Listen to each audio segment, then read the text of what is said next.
This video is for you if you aren't where you want to be in life. If you feel terrified you'll fail at something, so you don't try. You think to yourself, I'm so afraid to put myself out there, what if I fail? You're afraid to take risks, and deep down you just don't think you have what it takes. You spend so much time researching, planning, and organizing that you never get started. That's a horrible feeling, isn't it? When your big dreams are squashed by even bigger fear and then ultimately living in regret. But what if you understood the unique and specific ways that fear has been holding you back and you use that knowledge to overcome it? You can't close the gap of where you are from where you want to be if you don't first identify where you currently are and what may be standing in your way. So in this video, I'm going to play a little game with you to help you figure out where you are and what's holding you back. Okay, so let's pause for a second and look at what being afraid looks like based on the stories that we tell ourselves. Welcome to Fear Factor, the game show where you're the only contestant because no one gets to suffer your fear like you. The category is how fear is keeping you stuck. Now, I want you to give yourself 1 point for each of these examples you can relate to. Let's put the timer on the clock. I'm always worried that I don't have all the correct information I need to move forward. I'm afraid of failing. I'm also afraid to put myself out there in case I do fail. I like it when someone shows me exactly what to do or gives me a plan to follow. As long as I know it works, I'll follow the plan to a T.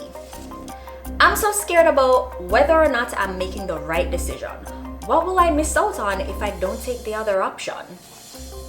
I'm afraid of looking stupid and of disappointing those I love or making them angry in some way.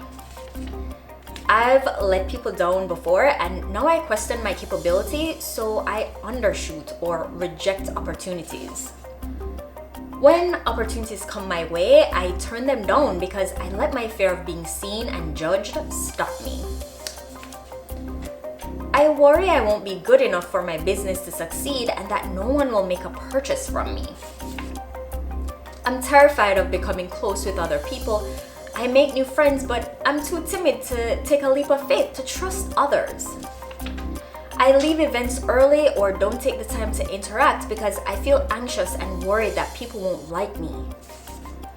I don't set goals because I have no clue what I want. The voices of my mother and ex play over and over again that I'm just not good enough.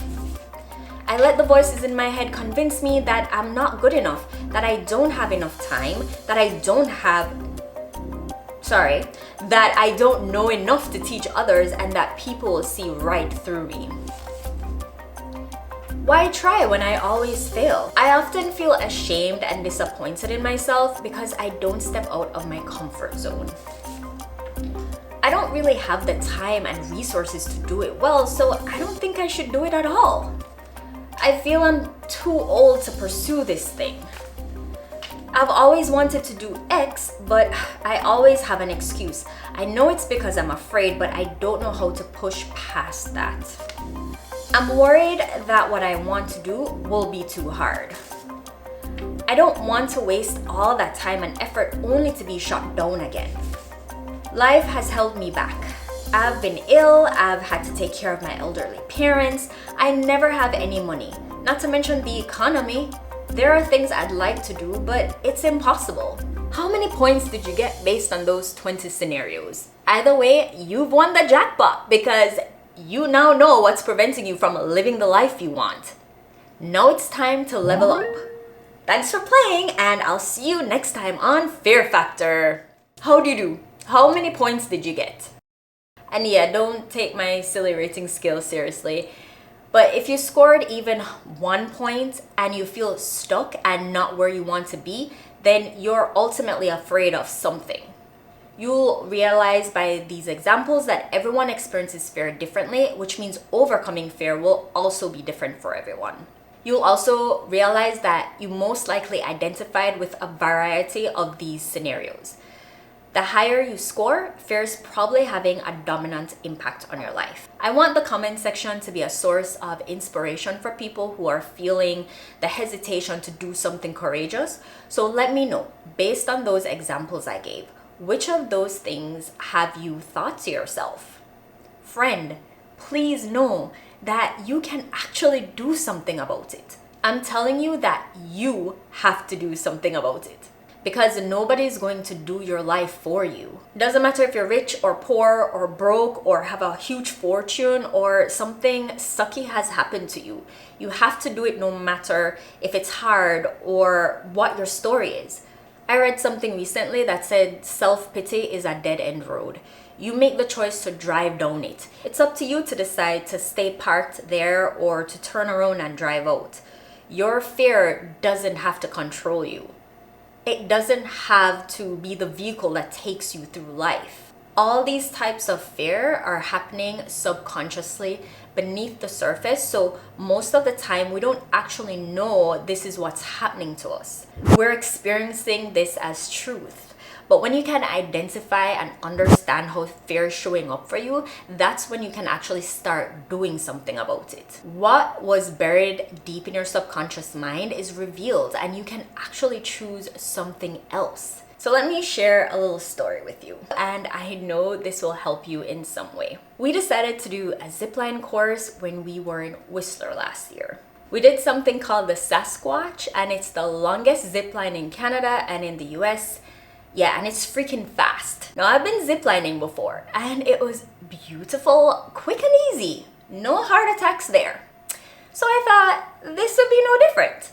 Keep in mind that my partner, Curtis, was the one that signed us up for it, so I just really didn't know what to expect. Like the fact that we had to do 5 different zip lines, and the fact that the longest line drops 30 stories. Now, the first zip line wasn't easy for me because it was long and the drop was intense, but I did it.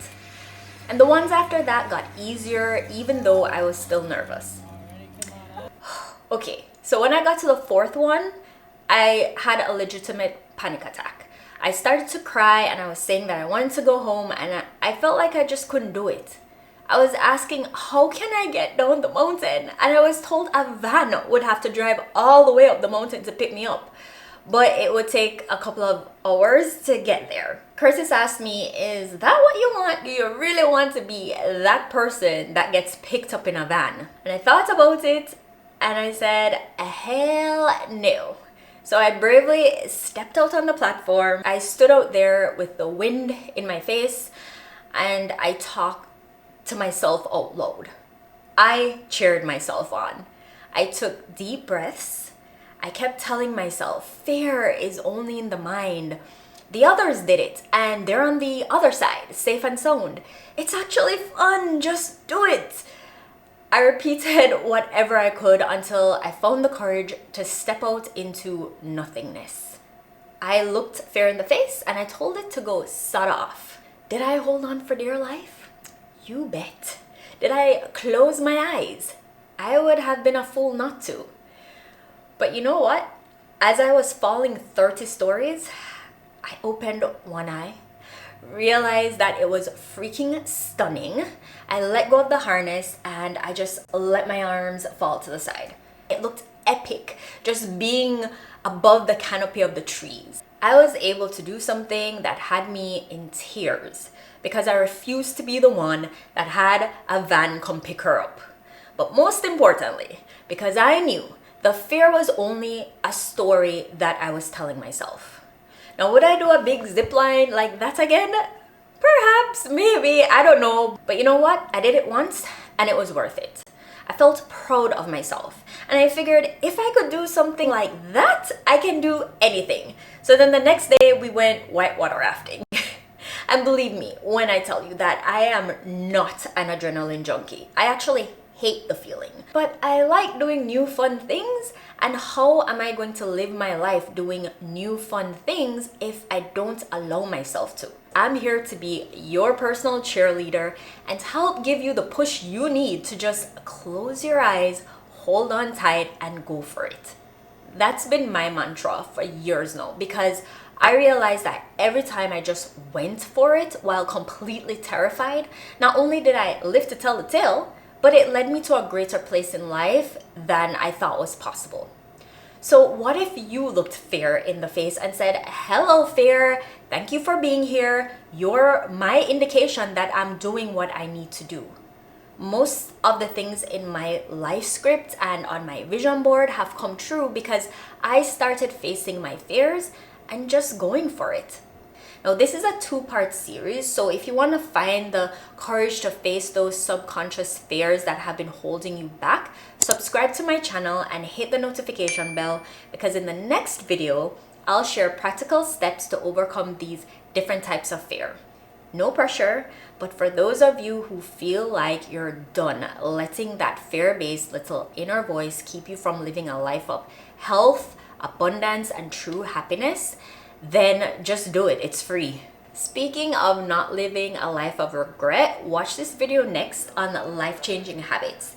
This is the key to becoming more aware of who you are and letting go of a lot of things that stand in the way of your dreams. Thanks for watching, and I honestly can't wait to do this with you again. Remember, just shut your eyes, hold on tight, and do it.